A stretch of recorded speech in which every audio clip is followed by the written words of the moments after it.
Madhya Pradesh Congress committee के सभी दिग्गज नेताओं ने भोपाल में एक प्रेस वार्ता आयोजित की, जिसमें पूर्व मुख्यमंत्री दिग्विजय सिंह, प्रदेश कांग्रेस अध्यक्ष जीतू पटवारी, नेता प्रतिपक्ष उमंग सिंघार, मध्य प्रदेश के पूर्व मंत्री सज्जन सिंह वर्मा शामिल रहे। कांग्रेस के इन सभी नेताओं ने एसआईआर समेत विभिन्न महत्वपूर्ण मुद्दों पर अपनी बात रखी। सुनिए मीडिया के सामने आए कांग्रेस के इन दिग्गज नेताओं ने क्या कहा। गांधी जी ने पत्रकार वार्ता थी, उसमें उन्होंने महादेवपुरा कर्नाटक के एक असेंबली सेगमेंट के बारे में कुछ तथ्य सामने रखे, जिसमें एक व्यक्ति के अनेक स्थानों पर नाम थे, अलग अनेक पोलिंग बूथ में, और एक ही पोलिंग बूथ में अलग अलग जगह नाम थे। उसका नाम भी वही है, उसके पिता का नाम भी वही है, उसके पति का नाम भी वही है, उम्र भी वही है और फोटो भी वही है। दूसरा, उन्होंने ये भी देखा उसमें कि पते के नाम पे 000 लिखा हुआ है। कई नाम ऐसे थे जी, हाँ, ऐसे थे जिसके अंदर वल्दियत ABCD XYZ हो गए। एलोन मस्क ने तो अपने बच्चों का नाम इस प्रकार के रखे थे कि, लेकिन यहाँ पर हमारे इलेक्शन कमीशन ने भारत के नागरिकों के नाम भी उसी में डाल दिए। दूसरी बात ये थी कि एक व्यक्ति का, एक वोटर का नाम केवल उस राज्य के अलग अलग विधानसभा में नहीं था, अन्य प्रांतों में भी था। स्वयं मुख्य चुनाव आयोग कह चुके कि जिस व्यक्ति ने एक चुनाव में वोट डाल दिया, वो उसी साल में दूसरा चुनाव में वोट ना डाले। अब भारतीय जनता पार्टी के राकेश सिन्हा जी राज्यसभा के सदस्य रहे हैं, उन्होंने दिल्ली में वोट डाला और उसको उन्होंने फेसबुक पे डाला, और वही जाकर उन्होंने फिर बेगूसराय में भी उन्होंने वोट अपना डाल दिया।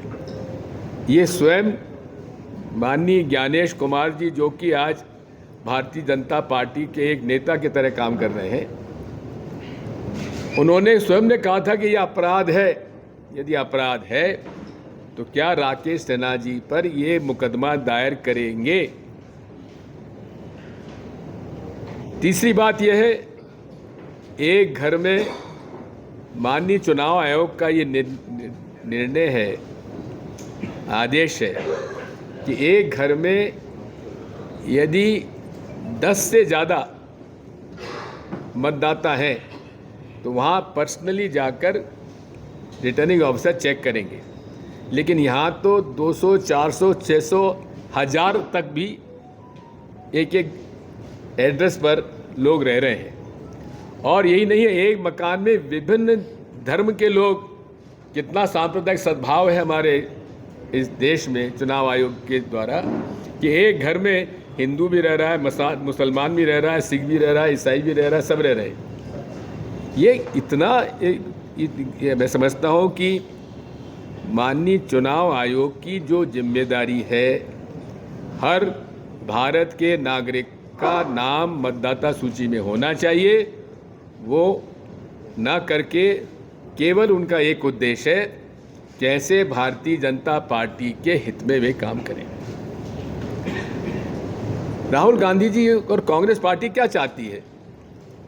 वो ये चाहते हैं कि हमें आप एक आज डिजिटल समय में, एरा में, हम ये चाहते हैं कि आप हमें जो मतदाता सूची देते हो, वो मतदाता सूची हमें उस फॉर्मेट में दीजिए ताकि हमको फिजिकल वेरिफिकेशन के पूरे देश में, यहाँ पे देखा ना आपने, एक वोटर का नाम यूपी में भी है, हरियाणा में भी है, कर्नाटक में भी है, तो कोई राजनीतिक दल, ये संभव नहीं है फिजिकल वेरिफिकेशन।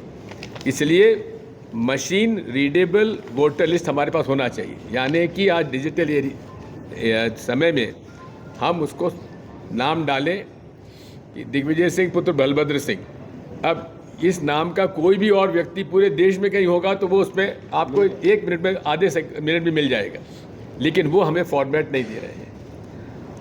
अब हमसे ही उम्मीद की जा रही है कि दिग्विजय सिंह पुत्र बलभद्र सिंह का वोट पूरे देश में 101 करीब 90-95 करोड़ मतदाता सूची में ढूंढिए, ये संभव नहीं है। पूरे तरीके से इसमें भारतीय जनता पार्टी को इसमें मदद की जा रही है। राहुल गांधी जी ने जो मैकेनिज्म बताया वोट चोरी का, डुप्लीकेट वोटर को लेके, अवैध पते को लेके, एड्रेसेस को लेके, बल्क वोटर्स को लेके, फॉर्म 6 का दुरुपयोग किस प्रकार से हुआ, फॉर्म 7 का दुरुपयोग किस प्रकार से हुआ। 19 अगस्त को मैंने भोपाल में प्रेस कॉन्फ्रेंस करी थी, वोट चोरी को लेके आपके सामने प्रमाण दिए। आज तक चुनाव आयोग ने जवाब नहीं दिया। अगर उमंग सिंगार गलत है, नेता प्रतिपक्ष गलत है, तो आपको एफआईआर करनी थी, लेकिन चुप क्यों है? चुनाव आयोग की जगह प्रेस कॉन्फ्रेंस कर रही बीजेपी। जब सुप्रीम कोर्ट ने कहा कि आपने जो वोट काटे, डिलीट किए गए, उसकी जानकारी देना चाहिए, चुनाव आयोग ने सुप्रीम कोर्ट में कहा कि हम इस पर विचार करेंगे। बिहार का चुनाव खत्म होने वाला, 14 तारीख को वोट रिजल्ट आने वाला है, लेकिन आज तक चुनाव आयोग ने सुप्रीम कोर्ट की बात की सलाह को नहीं माना। और मैंने एक लेटर 9 जून को आपको दिया, 9 जून का लेटर आपको दिया था 19 अगस्त को प्रेस कॉन्फ्रेंस में। उसमें चुनाव आयोग ने स्पष्ट लिखा था कि जो वोट डिलीट किए गए, ना उसकी जानकारी वेबसाइट पे दी जाए, ना किसी को दी जाए। वही स्थिति बिहार में हुई। तो ये स्पष्ट है, जब चुनाव आयोग इस प्रकार के आदेश जारी करता है तो आम जनता, आम वोटर को कहां से जानकारी मिलेगी, राजनीतिक पार्टियों को कहां से जानकारी मिलेगी कि किसका वोट कटा, किसका वोट जुड़ा। तो सीधे सीधे के आपके ज्ञानेश कुमार जी भारतीय जनता पार्टी के एजेंट के रूप में चुनाव आयोग के आयुक्त काम कर रहे हैं। क्यों नहीं कहना चाहते, क्यों नहीं है लेटर आदेश जारी करना चाहते कि जिसका नाम कटेगा उसको हम वेबसाइट पर बताएंगे, आम राजनीतिक पार्टी को बताएंगे। आखिरी तक नाम जोड़े जाते, एक दिन पहले तक, जिस दिन वोटिंग होना है। बिहार में कितने नाम जुड़े ये आपको सामने आएगी चीजें, लेकिन उसका वेरिफिकेशन कौन करेगा? ना उम्मीदवार के हाथ में, ना राजनीतिक पार्टी के हाथ में। जब बीएलओ बैठता है वहां पे, पोलिंग एजेंट बैठता है, तो उसके बाद मतदाता सूची दूसरी होती है, जो अंतिम सूची प्रकाशन हुई थी 2 महीने 3 महीने पहले। लेकिन 2 महीने के अंदर क्या गड़बड़ हुई, वहां पर पीठासीन अधिकारी उसको एक नई मतदाता सूची देता है, वोटर लिस्ट। तो ये बड़ा मामला है। मैं समझता हूं कि 29 अक्टूबर को भी मैंने कहा कि मध्य प्रदेश में 50 लाख वोट की चोरी या डिलीट होने वाले हैं। उसके पीछे कारण बताया, कई अप्रवासी हमारे बाहर रहते हैं। आज कांग्रेस पार्टी की तरफ से एसआईआर के संदर्भ में आपसे मुखातिब हम लोग हो रहे हैं। एक अपरिपूर्ण तैयारी भारत निर्वाचन आयोग पर मैं आरोप लगाता हूं। अपरिपूर्ण तैयारी के चलते उन्होंने एसआईआर का काम चालू किया है, आरंभ किया है। 65,000 के लगभग बूथ है, लेकिन आधे बूथों पे बीएलओ के पास गणना पत्रक आज भी छप के नहीं पहुंचे हैं। 4 तारीख से आरंभ हुआ और आज 8 तारीख है, 4-5 दिन निकल गए। किस तरीके से ये गणना होगी? मैं एक सबसे बड़ी बात की तरफ इंगित करना चाहता हूँ। हमारे नेता राहुल गांधी जी ने 15 दिन बिहार की सड़कों पे वोट चोरी के संदर्भ में जगह जगह बड़ी रैलियां की, लाखों लोगों का इन्वॉल्वमेंट उसमें हुआ और देश में एक माहौल बन गया कि किस तरह नरेंद्र मोदी और भाजपा के लोग वोट चोरी करके लोकतंत्र को खतरा पहुंचा रहे हैं और अपनी सरकारें बना रहे हैं। मैं एक उदाहरण देना चाहता हूं। निर्वाचन आयोग, राष्ट्रीय निर्वाचन आयोग, लोकसभा का चुनाव का रिजल्ट 2024 4-5 जून को आया, 2024 पिछले साल। BLO एक बड़ी महत्वपूर्ण कड़ी होता है SIR की। निर्वाचन आयोग की गाइडलाइन थी कि नियमित कर्मचारी, मैदानी अमले के कर्मचारी, नियमित लोगों को ही BLO बनाया जाए। ये 2024 के लोकसभा चुनाव के पहले की चुनाव आयोग की गाइडलाइन थी। जब 400 पार का नारा 4-5 जून को रिजल्ट आया, पूरा नहीं हुआ, मात्र 240 सीटें भाजपा जीती। एक साल बाद 5 जून 25 को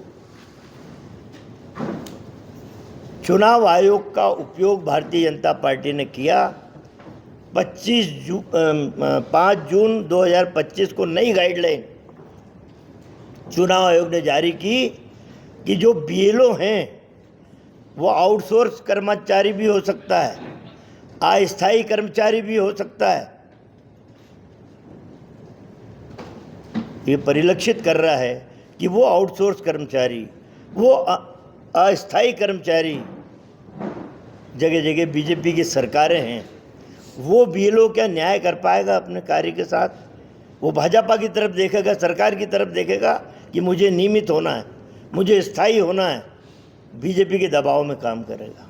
ये बड़ा लकूना है। आप 5 जून 2025 का आप उठा के देख लीजिए चुनाव आयोग।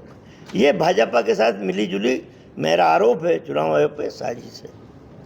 खैर, हमारी तैयारी पूरी है कांग्रेस की। एक बात और उल्लेखित कर दूं, अध्यक्ष जी ने मुझे मना किया लेकिन मैं बोल रहा हूं, हमारी सबसे बड़ी इकाई कांग्रेस पार्टी की जिला अध्यक्ष होता है। हमारे जिला अध्यक्ष पचमढ़ी में 10-11 दिन के शिविर में है। उसके बाद भी हमारी नीचे की जो इकाई है, ब्लॉक कांग्रेस अध्यक्ष, जमीनी कार्यकर्ता और उस जिले के हमारे प्रदेश अध्यक्ष जी ने जिले का प्रभारी भी नियुक्त किया है, हर विधानसभा का प्रभारी भी नियुक्त किया है। उन सारे लोगों ने मिलकर जिला अध्यक्ष की अनुपस्थिति में भी हर जगह BLA बना दिए हैं, जो ज़मीन पे काम करना आरंभ कर दिया है। एक निवेदन और, मैंने शुरू में कहा कि गणना पत्रक आधे BLO के पास अभी तक नहीं पहुँचे हैं छपके, सरकारी BLO जो ऐप डाउनलोड करके दी गई है उनको, वो ऐप काम नहीं कर रही है। उस ऐप में 2003 की मतदाता सूची से लेके सारी बातें उस ऐप में हैं। वो ऐप काम नहीं कर रहा है। आपके कई अखबारों के एडिटोरियल में ये बात छपी है, तमाम सारी विसंगतियां छपी हैं। तो आधी अधूरी तैयारी के साथ भाजपा के दबाव में चुनाव आयोग ने SIR लागू किया है। फिर भी हम लोग मुस्तैद हैं। हमारे नेता राहुल गांधी से लेकर हम छोटे कार्यकर्ता तक मुस्तैद हैं। दमदारी से हम इन लोकतंत्र के हत्यारों का मुकाबला करेंगे। अभी विस्तार से आदरणीय सज्जन वर्मा जी ने जो SIR की हमारी पूरी गतिविधियों के जो समिति बनी उसके अध्यक्ष हैं, उन्होंने अपनी बात कही है। आदरणीय दिग्विजय सिंह जी पूर्व मुख्यमंत्री, उन्होंने समय समय पर देश के निर्वाचन व्यवस्था, वोट चोरी की व्यवस्था, वोटिंग मशीन की धांधलियाँ और विश्वसनीयता चुनाव आयोग की पर सवाल खड़े किए हैं और देश के सामने प्रमाण रखे हैं। वो भी आज उपस्थित है। हमारे सीएलपी नेता ने कुछ दिन पहले प्रेस से आप लोगों के माध्यम से पूरे प्रदेश को बताया था कि कितने लाख वोटों को हेरा फेरी कर कर भारतीय जनता पार्टी ने मध्य प्रदेश में 25-27 सीटें वोट चोरी के माध्यम से चुनी है। आदरणीय साथियों, कांग्रेस पार्टी देश के संविधान के आत्मा है और देश के संविधान के निर्माण से लेके उसको लागू करने में कांग्रेस पार्टी ने अपनी महती भूमिका निभाई है। इस देश का लोकतंत्र, इस देश का संविधान, इस देश के वोट का अधिकार, इसके मौलिक अधिकार नागरिकों के जब जीवित रह सकते हैं जब चुनाव की प्रणाली पर देश के नागरिकों को भरोसा। राहुल गांधी जी ने पूरे देश में एक नैरेटिव, एक सच्चाई, एक ईमानदारी से बिना राजनीतिक लाभ हानि के पार्टी को, इससे कांग्रेस पार्टी के लाभ और हानि के विषय से ऊपर उठकर देश के सामने आम नागरिक के वोट के अधिकार की लड़ाई को शुरुआत की है। 3 प्रेस कॉन्फ्रेंसेस उन्होंने अलग अलग समय पे की और देश के सामने प्रमाण दिए। प्रमाण का उत्तर देना था भारत निर्वाचन आयोग को, पर राहुल गांधी जी के सवालों का उत्तर दिया भारतीय जनता पार्टी ने, देश के प्रधानमंत्री ने, देश के गृह मंत्री ने, देश के अलग अलग कैबिनेट मंत्रियों ने, मुख्यमंत्रियों ने, बीजेपी के अध्यक्षों ने। ये अपने आप में इस बात को सिद्ध करता है कि भारतीय जनता पार्टी चुनाव आयोग से मिलकर देश के लोकतंत्र को समाप्त करना चाहती है, वोट के विश्वास पर प्रहार करना चाहती है। इसका ज्वलंत उदाहरण जो सांच को आँच के साथ पहले मुख्य निर्वाचन आयोग की जो नियुक्ति होती थी, वो मुख्य निर्वाचन आयोग की नियुक्ति करते थे देश के प्रधानमंत्री, मुख्य सर्वोच्च न्यायालय के न्यायाधीश और देश के विपक्ष के नेता। नरेंद्र मोदी जी ने इस नियम को बदल दिया और सबसे पहले मुख्य न्यायाधीश की जगह सर्वोच्च न्यायालय के गृह मंत्री को इंक्लूड कर लिया। इसका मतलब है कि अब नरेंद्र मोदी और अमित शाह मिलकर मुख्य निर्वाचन आयोग की नियुक्ति करते हैं। यानी पहला प्रमाण कि कैसे कब्जा करें हम देश के निर्वाचन आयोग पे, वो भारतीय जनता पार्टी, नरेंद्र मोदी और अमित शाह ने किया। फिर एसआईआर जैसे ही लागू की, देश के नागरिकों में डर पैदा हुआ, प्रश्न खड़े हुए। जब आप वोटर लिस्ट का शुद्धिकरण करना चाहते हो तो फिर डर कैसा? आम नागरिक को इस पर प्रश्न क्यों, सवाल क्यों उठने लगे? नरेंद्र मोदी जी ने देश के सामने, जब राहुल गांधी जी ने एसआईआर की प्रणाली पर, विपक्ष के सारे नेताओं ने एसआईआर की प्रणाली पर सवाल उठाया, तो देश के सामने उन्होंने एक नैरेटिव कहा कि देश के घुसपैठियों को अब वोट देने का अधिकार नहीं होगा, इसलिए भारतीय जनता पार्टी की सरकार शुद्धिकरण करना चाहती है, घुसपैठिए वोट नहीं देना चाहिए। अभी प्रथम चरण का चुनाव हुआ बिहार में। प्रथम चरण के चुनाव में लोग भटकते रहे इस बूथ से उस बूथ तक, उनका वोटर लिस्ट में नाम नहीं था, मतलब उनका नाम एसआईआर में काट दिया गया था। जैसा कि 65 लाख वोट काटे गए बिहार में, सुप्रीम कोर्ट ने कहा कि इनके प्रमाण क्यों काटे गए, सार्वजनिक करो, आज तक नहीं हुए। सुप्रीम कोर्ट के कहने के बाद नहीं हुए। बिहार में जब लोग भटक रहे थे, उनका नाम नहीं आया, जिनके नाम कट गए, इसका मतलब नरेंद्र मोदी ने कहा था हमने घुसपैठियों के नाम काटे। यानी वो जो जिनके नाम नहीं आए, वो इस बूथ से उस बूथ पे घूम रहे थे, वो घुसपैठिए थे क्या?